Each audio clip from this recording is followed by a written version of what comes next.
Welcome back, guys. Despite the rumors, we are live and well here at String Bean Studios. I'm in the studio today by myself. Been talking with Chris and Adam on how to move forward in this current climate. And we decided we're going to kind of switch things up. We understand that our release schedule has been very slow. And we apologize for that. We all have our own work that we're doing, schooling, being advocacy, of course. And that takes up a lot of time. And when we do this, we want to put everything that we have right now into it. We don't want to give you a half-baked product. We want to really sink our teeth into a subject.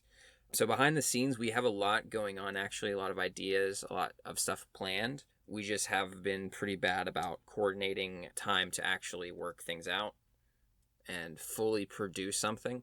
Today is going to be, like I said, a little different. It's going to be a solo episode of Bean Talk. And it's going to be something that I've been researching all during this COVID-19 stuff. What we're going to do is I'm going to lay out the case here, allow you guys to kind of digest it, look into the facts for yourself. And then I'll come back with Chris and Adam later on, and we'll discuss further a lot of what I'm working on currently.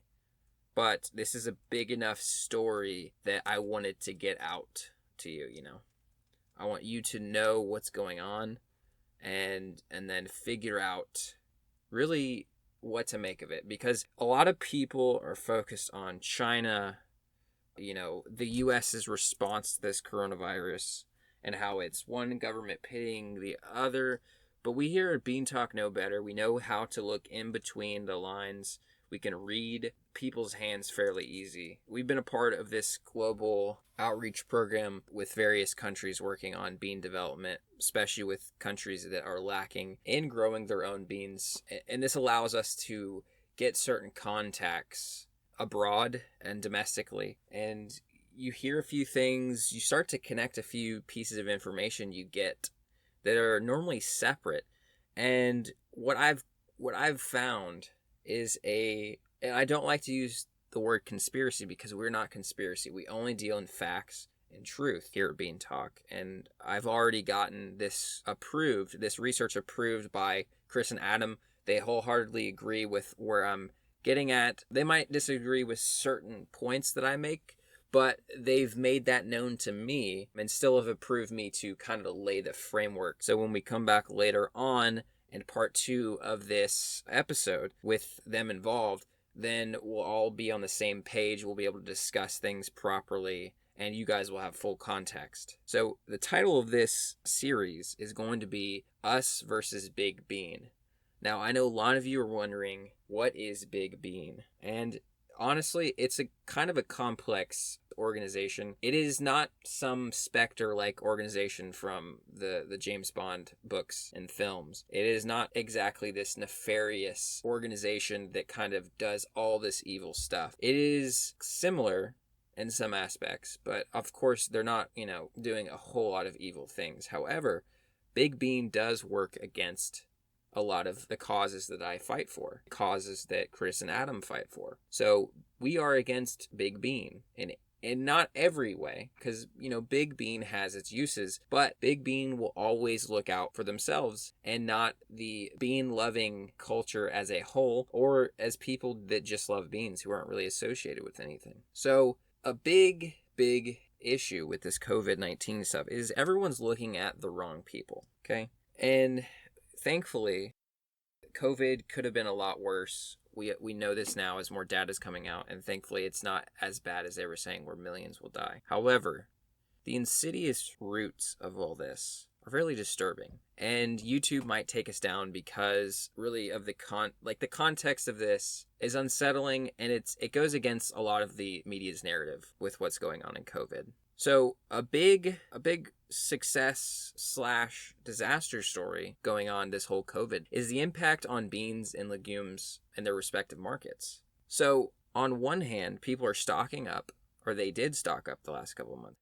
So canned bean sales are through the roof. Massive profits on their end. Thankfully, they didn't inflate prices, so they can stay relatively cheap. But on the flip side, local bean farmers and growers are out to dry. Not as many people are buying fresh beans. And this is a serious problem for a lot of these smaller farmers. And so the dichotomy there is very interesting. On one hand, you have canned bean sales through the roof. On the other hand, fresh bean sales is down. So you're putting these farmers in a very odd position where now they have to give their beans that they would sell locally or to some smaller chains. They are now forced to sell them to larger bean corporations, quote unquote big bean, in order to take their fresh beans. They like to keep them fresh in their peak tastes, and now they have to change them and kind of doll them up to be sold in cans. And a lot of farmers have contacted me, and they just don't want to do it, but they also don't want to lose their farms, because if they're not selling their crop, they can't get paid. They can't, pay their workers. They can't pay off the equipment. They can't buy next year's beans. And so that precedent moving forward, they have to sell to certain companies. So one of the biggest bean conglomerates that's comprised of small bean and big bean is the U.S. Dry Bean Council. And the U.S. Dry Bean Council is composed of lots of growers, sellers, shippers, canners from all over the country. It's actually a very diverse organization. They have a lot of people on there that you would expect if you've been in the bean game as long as us. However, part of the issue with the Dry Bean Council is they have some fairly noticeable exclusions from the council, namely B&G. And I know you may be asked, okay, who is B&G? B&G is a larger corporation that's bought up a lot of smaller corporations, but one of the big components of B&G is Green Giant, which many of you I know are accustomed to. Green Giant sells a large portion of green beans and other canned vegetables. So they are big bean. They sell a lot of beans via can, and they also have frozen line. So it's very odd on the U.S. Dry Bean Council that B&G is not included. However, Bush Beans is. Why would you include the Bush Brothers and their company and not include B&G? So because B&G is not on the Bean Council, which means Green Giant by proxy is not on the council, that's a major slap in the face to B&G. Now, when we look closer into B&G, we start to see a few issues that arise. And I know you're wondering right now, what does this have to do with coronavirus? What does this have to do with what's going on? And why should I care about U.S. Dry Bean Council? Who's not on it? Who is on it?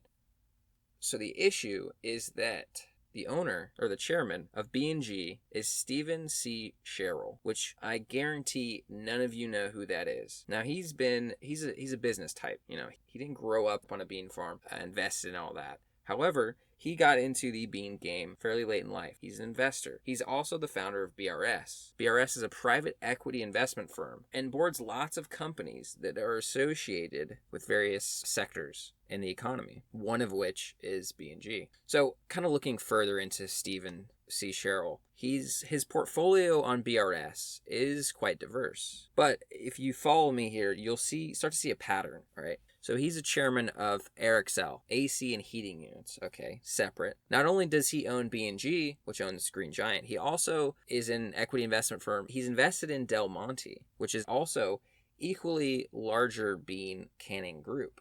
So really, this guy invests and owns majority shares in two of the biggest canned beans on the market.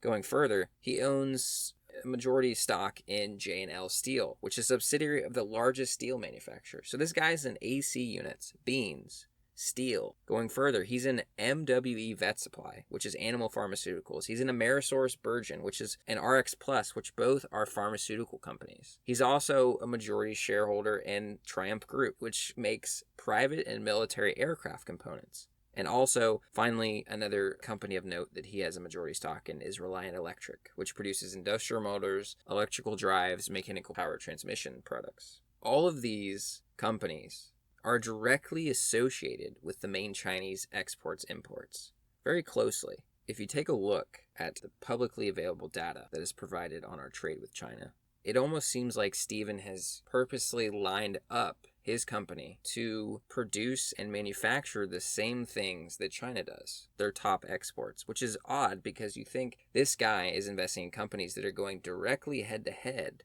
with the Chinese government. Doesn't make any sense. You would have less competitive edge than they would. So also, when you look further into China, one of China's biggest exports is soybeans. Is a bean that is used in a variety of things. It's very versatile. It's a bean that I can get behind. Another thing that China owns is Smithfield, which many people don't know, which is a large pork producer. So we get a lot of our staple food, pork and soybeans, from China, as well as all these exports that we get. So I know this is going to be a very shocking statement, but I think Stephen is using COVID-19 to posture his company, BRS, to pick up slack from anti-China sentiment. And I know what you're saying. Okay, this is absolutely insane. How can a man structurally create this company to have investments in all these various companies and then formulate a way to release a virus from China to hurt the economy? Doesn't make any sense. But I'll tell you this. The circumstantial evidence, as well as the evidence I'm about to lay out, is fairly conclusive, in my opinion. Especially the last 4 years. There's been very much a high anti-China sentiment all over the world, not just in America. People like to think that America is the only country to have anti-China sentiment. It's a lot of countries, really. But we kind of do dealings with them because we have to. They're a massive country. They produce lots of great goods. So BRS is going to be posturing themselves to pick up slack from the fruition of anti-China sentiment. Because the last 4 years, last decade really, there's been a large push to stop buying so much from China, produce more of our own stuff. So if a virus from a country, pandemic was released from a country such as China, and there's already this anti-China sentiment, then naturally American companies are going to want to distance themselves from this country. American citizens are not going to want to buy products from China. And who is going to be there to pick up the slack? All these companies that I listed, that Stephen is a majority shareholder in, the exact companies that look to profit the most due to us distancing ourselves from China. As Chinese imports are going to lessen due to there being less demand, which companies are going to fill that void? The BRS companies. By proxy also, less people are going to be buying beans from China. Just overall, all these things will fall into place for these companies. Also, due to this pandemic, a lot more people are going to stock up. A lot more people are going to doomsday prep, something that they laughed at many years ago during the various zombie crazes that people would get into. So by proxy, canned bean sales are going to continue. It's not a one-time thing. It's going to be a continuous cycle. Since BRS directly and indirectly boards Green Giant and Del Monte, their control of the markets will increase and solidify because all these bean farmers that are now giving their beans to Del Monte and Green Giant, that demand is there. They need to sell these beans.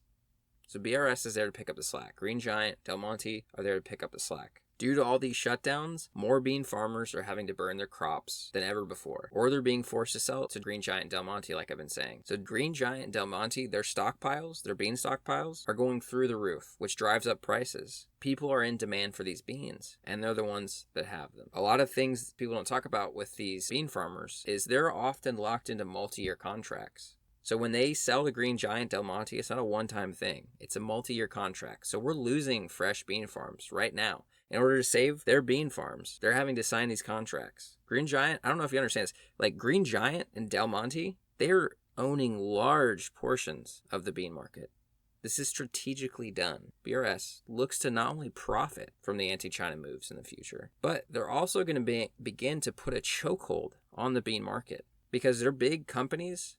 Of course, they have these smaller companies I mentioned, which also look to profit, but that'll bolster BRS to put a chokehold on the bean market specifically. Stephen, from the information that I've received, very credible information, Stephen believes he should be on the U.S. Dry Bean Council and has always resented the fact that he's not on the board. How do you have someone that owns the two largest canned bean corporations that specialize in many different beans not on the U.S. Dry Bean Council, but you'll have a company like Bush on the council, which just makes baked beans? They might have chili beans, for sure, but their variety is limited compared to Green Giant and Del Monte. Now, getting more information on the U.S. Dry Bean Council, because many of you are not aware of their purpose.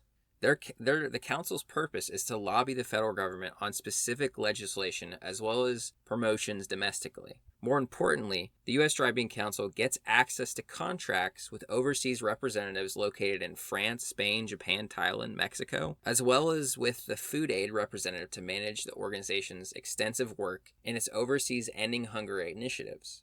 These representatives are responsible for implementing specific country and regional marketing plans within the council's mission of global bean production. Being left out of the council, this puts Green Giant and Del Monte at a disadvantage in the world stage as well as its domestic stage. While they are a dominant bean company in America, they are not succeeding as much as they wish to. When you look at what I just laid out for you, you see a company that strategically set themselves up in the bean market, as well as other sectors that China has thrived in giving us products in. When you have someone like that, that's succeeding very much so during this coronavirus, taking up large swaths of beans from these farmers, you see a guy with extensive ties to China in regard to economic policy, economic sector. And then something like this just happens and you're automatically postured to benefit the most. If you think that's a coincidence, I don't know what else I can say to convince you, to be honest. And I'll say this. I don't think that Stephen is an evil guy by any means, okay? But, like I said, this man has been wanting to be on the U.S. Dry Bean Council for a long time. You can directly get access to senators, local representatives, and, like I said, write the legislation. You can lobby to make things better for all, better for your company. And since they're exempt from this council, they believe not only that they should be on the council, as they have large market shares already, but also they don't want to be left out of the loop.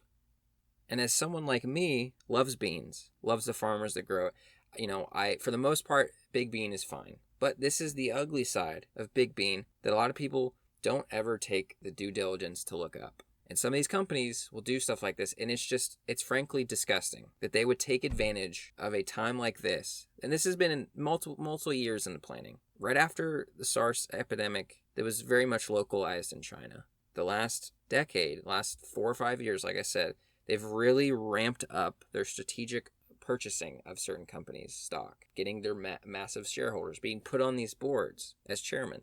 There are no such thing as coincidences. Okay.